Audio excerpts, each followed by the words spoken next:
अलवर के बहरोड में 12 तारीख की सुबह 5 बजे एक प्राइवेट टीचर और उसकी पत्नी दोनों मॉर्निंग वॉक पे जा रहे थे। कुछ अज्ञात बदमाशों ने उन पर हमला किया।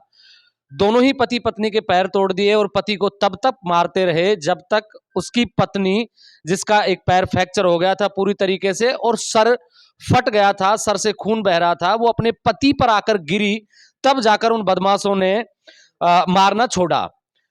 ये पैर देखिए और ये दोनों ही पैर हैं पूरे तरीके से, ये पूरा पैर टूटा हुआ है और हाथ में भी कई जगह फ्रैक्चर है।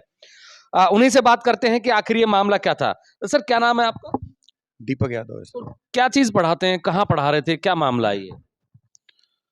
सर मेरा नाम दीपक यादव है। मैं 2013 में यूनिक स्कूल में केमिस्ट्री पढ़ाता था। अभी अगर हम 12 तारीख की घटना की बात करें तो 12 तारीख को मैं और मेरी वाइफ दोनों सुबह सुबह अपने बहरोड के स्टेडियम में मॉर्निंग वॉक के लिए जा रहे थे।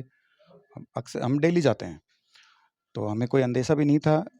एक लड़का हमारा पीछा कर रहा था और उस टाइम नहीं लगा कि ये पीछा कर रहा है, लेकिन बाद का लगा भी पीछा कर रहा है। सीसीटीवी फुटेज देखी तो जैसे ही एक्सिस बैंक के पास पहुंचे तो उस लड़के ने हमें धक्का मार कर गिरा दिया और उससे पहले उसने 2 लड़कों को इशारा किया था। वहाँ साइड में एक बोलेरो खड़ी थी, 4-5 लड़के उस बोलेरो में बैठे थे, हथियारबंद थे वो। जैसे ही उन्होंने धक्का दिया तो एक तरफ मैं गिर गया और एक तरफ उन्होंने वाइफ को गिरा दिया। आधे लड़के मेरे को पीटने लग गए और आधे लड़के मैडम को पीटने लग गए।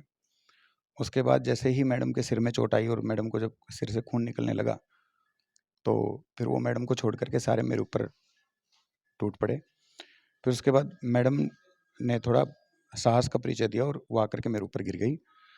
फिर हमने चिल्लाया, ज़ोर से चिल्लाया, तो जब कुछ 2-4-5 लोग पड़ोस से आते दिखे तो बोलेरो में बैठ करके वो सारे वहाँ से भाग गए। ये घटना क्योंकि आम घटना तो है नहीं इस तरीके की, जब घटनाएं होती है तो समाज बड़ा व्यथित होता है और समाज का एक सभ्य जो व्यक्ति है वो इस तरीके की घटनाओं पर बड़ी आपत्ति जताता है। इसकी भूमिका क्या रही? क्यों आज वो आरोपी भी पकड़े गए? क्यों ऐसी घटना ने जन्म लिया? क्या कारण रहे आपके?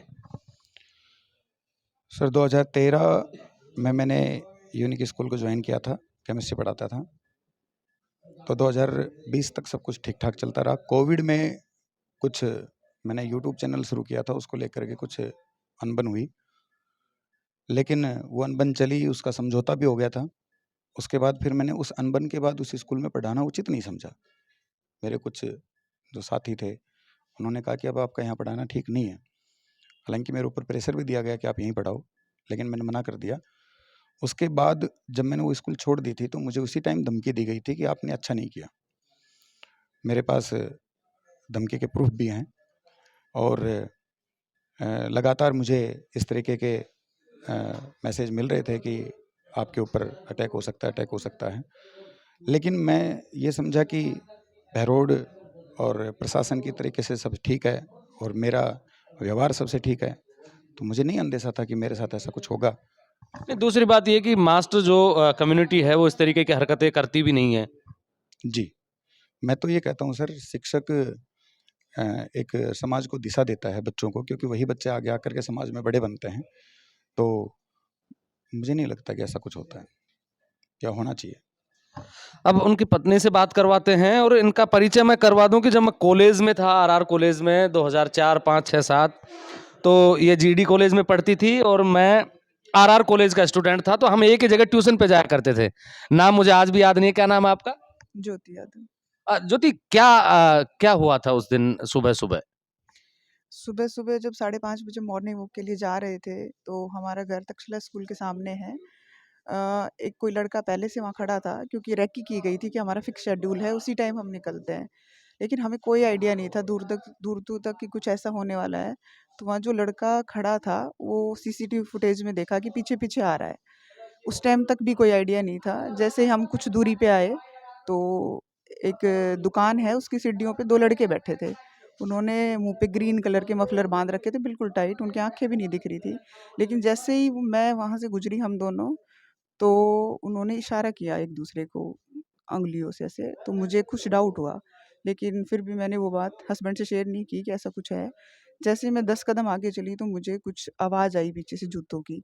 तो मुड़ के मैंने देखा तो एक लड़का था और उस लड़के ने हस्बैंड को पकड़ लिया। तो मैं उसकी तरफ ऐसे दौड़ी कि पकड़ा क्यों, इतने देर में 2 लड़के और आते हैं, उन्होंने मुझे पकड़ लिया। उन्होंने बहुत प्लानिंग से काम किया, रोड को बिल्कुल क्लियर रखा कि आने-जाने वाले निकल जाएँ, और जो जगह चूज़ की थी वो भी ऐसी थी, वहाँ अंधेरा था और उनकी तरफ से वहाँ कैमरा भी नहीं था।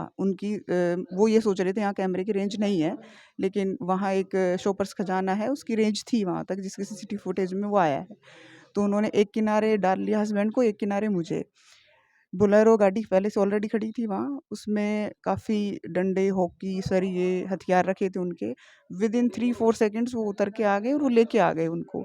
हमें समझ ही नहीं आया कि क्या हो रहा है ये। जब तक कुछ समझ पाते तब तक हम गिर चुके थे नीचे, ज़मीन पे गिर चुके थे, दोनों को गिरा दिया। और उन्होंने, आप वीडियो देखें, सीसीटीवी फुटेज देखें, बेरहमी से उनको, मतलब जितनी पावर लगा सकते थे उससे अटैक किया, मेरे ऊपर भी और हस्बैंड पे भी। मुझे वो नहीं दिख रहे थे किस साइड में हैं, और वो बिल्कुल ताबड़तोड़ मारते गए। मुझे ऐसा लग रहा था कि आज हम नहीं बचेंगे, क्योंकि सिचुएशन ट्रीट ऐसे ही कर रहे थे वो। लेकिन जब पूरी तरीके से मारने के बाद जो मेरे सिर पे मार रहे थे, तो मैंने काफ़ी गाढ़े कपड़े पहन रखे थे, तो इतना ईज़िली तो सिर नहीं फूटा, क्योंकि बहुत ट्रैक सूट का कैप था, उसके ऊपर एक डबल था, मफलर था। लेकिन जब उन्होंने दूसरी बार मारा तो सिर फूट गया। जैसे ब्लीडिंग हुई, चेहरे पे ब्लड आया, तो उनको लगा कि अब ये ख़त्म हो चुकी है उनकी तरफ से, कि अब ये उठ ही नहीं पाएगी, क्योंकि पैर पहले ही वो कर चुके थे। लेकिन पता नहीं क्या हुआ मेरे साथ, मुझे नहीं पता उस चीज़ का, कि अंदर से कुछ ऐसा हुआ कि नहीं, उठना है। ये सर देखिए, सर में कितनी चोट है, ये सर आपको दिखाई दे रहा होगा, इस सर में कितनी चोट है? 10 टाँके हैं इसमें। 10 टाँके आए हैं। और पैर तो हम दिखा नहीं सकते, लेकिन पैर में कहाँ-कहाँ फ्रैक्चर है आपके? पूरी बॉडी में मारने के जैसे हॉकियों से ब्लड के क्लोटिंग्स हो गए हैं, जो बिल्कुल कुलबुलाते हैं अंदर से, उनमें पेन होता है। पूरा ब्लैक हो रखा है पूरा शरीर। कुछ नीचे के हिस्से हैं, मैं आपको दिखाऊँगी। और इस हाथ में जैसे उन्होंने डंडा मारा, तो ये सरिया मारा, तो सेंटर से इसमें बिल्कुल फट गया है ये। तो इसमें 4 टाँके आगे हैं, 4 पीछे हैं, और इसका मांस फट गया। और ये जो निशान हैं, ये सब उन्हीं के। अब तो 6 दिन हो गए, तो स्वेलिंग काफ़ी ट्रीटमेंट के बाद कम हो गई। ये बहुत ज़्यादा हैवी था, उठ भी नहीं रहा था उस दिन, तो ऐसी सिचुएशन थी। उसके बाद जैसे ही वो मुझे छोड़ के गए, आप वीडियो में देखेंगे, वो उधर चले गए, तो मुझे लगा कि अब मरना तो है ही, प्रयास तो करें। तो तो मैं, आपको छोड़ के आपके पति पे चले गए सारे के सारे 8 के 8 जो लोग थे। हाँ, तो फिर मैं भी बिल्कुल फुर्ती से उठ के जाके और उनको कवर करने के तरीके से उन पे लेट गई, और मैंने बोला भी उनको। वो एक वर्ड भी नहीं बोल रहे थे, वो पूरी सेफ्टी से आए थे, उन्होंने एक शब्द भी नहीं बोला कि तुम्हें मारना है, मुझे मार लो तुम। फिर उन जैसा भी वो मार सकते थे, पूरी ताकत से उन्होंने मेरे पीछे बैक में मसल्स पे डंडों से मारा, और एक ने जाके गाड़ी स्टार्ट कर ली। और गाड़ी स्टार्ट करने के बाद वो बारी-बारी से एक-एक बैठ रहे थे, कुछ मार रहे थे। जब वो सारे गाड़ी में बैठ गए, तो हम बिल्कुल गाड़ी के सामने थे, तो हमें ये अंदेशा हुआ कि अभी गाड़ी चढ़ाएँगे हमारे ऊपर। लेकिन उनके पैरों में फ्रैक्चर थे, तो वो हिल भी नहीं सकते थे, बहुत ज़्यादा पेन था। मेरा भी हाथ, और बिल्कुल, फिर भी हमने प्रयास किया सरकने का। तो अब मुझे नहीं पता वो चढ़ाना चाह रहे थे या नहीं, लेकिन लग ऐसा रहा था सिचुएशन से कि अब ये पैरों पे चढ़ा के निकलेंगे। इतनी देर में 1-2 बाइक आती है आगे से, उनको आवाजाही स्टार्ट हुई, तो फिर वो थोड़ा साइड लेके और सीधे मेन रोड की तरफ चले गए। व्हाइट कलर की गाड़ी थी, नंबर प्लेट कवर कर रखी थी। पुलिस ने, मैं ये कहानी और ये जो पूरी कहानी इसलिए बता रहा हूँ कि समाज में दुश्मनी का एक ऐसा आलम होता है कि कोरोना के दौरान एक मामूली से विवाद ने किस तरीके की घटना को अंजाम दिया है। और ऐसा कहा जाता है कि समाज की सबसे सभ्य अगर कोई जाति मानी जाती है, वो है शिक्षक, चाहे वो प्राइवेट हो या सरकारी हो। और इस तरीके की घटना पति और पत्नी के साथ में जो हुई है, मुझे कई फिल्मों का सीन याद आ जाता है कि पति पिट रहा है और पत्नी आगर आगे उसके ऊपर आकर गिर के उसको बचाती है। तो ये भी इनका प्रेम का एक पहलू है। लेकिन जिस तरीके की घटना हुई है, पूरा समाज शर्मसार है। और पूरे दिन लगभग 6-7 दिन इस घटना को हो गए, पूरे अलवर जिले में इस घटना की चर्चाएं चारों तरफ है। मैं एक चीज और पूछूंगा कि आपका कोई पैसे का लेन देन था या फिर कोई और मामला था इसमें? सर 2020 में जो विवाद हुआ था, तो उसका जो समझौता हुआ था, तो उस समय यही बात हुई थी कि मेरे 4,76,000 रुपये यूनिक स्कूल की तरफ बकाया थे। तो जो मीडिएटर थे, उन्होंने मुझे आश्वासन दिलवाया था, और डायरेक्टर सुमित यादव जो है, उसने भी मुझे आश्वासन दिया था कि स्कूल खुलने के बाद मैं आपके पैसे लौटा दूंगा। लेकिन जब स्कूल खुली और मैंने पैसे मांगे, तो उन्होंने मना कर दिया कि ये पैसे मैं नहीं दूंगा। तो उन्होंने पैसे भी नहीं दिए, लेकिन मारपीट की नौबत तक अगर कोई बात आई है, तो जरूर कुछ ना कुछ तो रहा होगा। आपकी तरफ से कोई लूज कमेंट रहा होगा, आपकी तरफ से कुछ उनको आंख दिखाना होगा, क्योंकि ईगो बड़ी चीज है। सर ईगो किस बात का होगा? मैंने तो स्कूल छोड़ी थी, स्कूल छोड़ना और दूसरी स्कूल ज्वाइन करना है तो एक सामान्य सी बात है।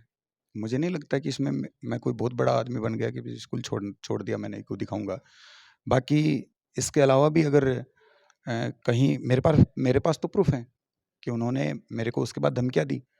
अगर दूसरे पक्ष के पास में प्रूफ है, एक प्रूफ ला के दे दो जिससे ये लगे कि भाई ये नहीं, वो जब धमकी देते थे तो आपने हल्के में लिया, कभी कंप्लेंट क्यों नहीं करवाई आपने?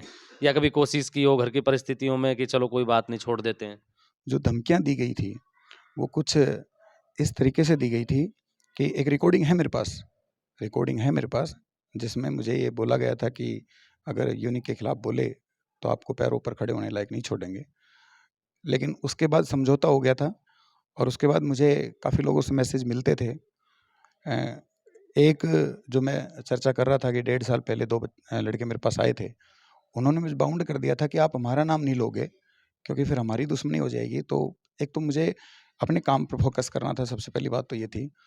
दूसरा ये था कि जब उन्होंने मुझे बाउंड ही कर दिया कि भाई आप हमारा नाम नहीं लोगे, तो फिर मैं पुलिस को जाकर के क्या बोलता? और फिर मेरे दिमाग में ये था कि हो सकता है कि मुझे मेरे काम से डाइवर्ट करने के लिए ऐसा किया जा रहा है। तो मैंने इन 4 सालों में सिर्फ अपने काम पर फोकस किया है कि अपने काम को बेहतर करने की कोशिश करी है। अंडरवर्ल्ड और बदमाशों का एक उसूल रहता है कि जब भी कोई पार्टी हैवी दिखती है तो उसके प्यादों को तोड़ के अपनी तरफ किया जाता है। या स्कूलों में भी लगता है कि स्कूल के जो संचालक है उन्होंने भी इसी रास्ते को अपना लिया जो रास्ते कभी बदमाश अपनाया करते थे। आप मेरे साथ देख रहे हैं ब्लैक एंड व्हाइट सच। मैं महेंद्र यादव। जय हिंद, जय भारत।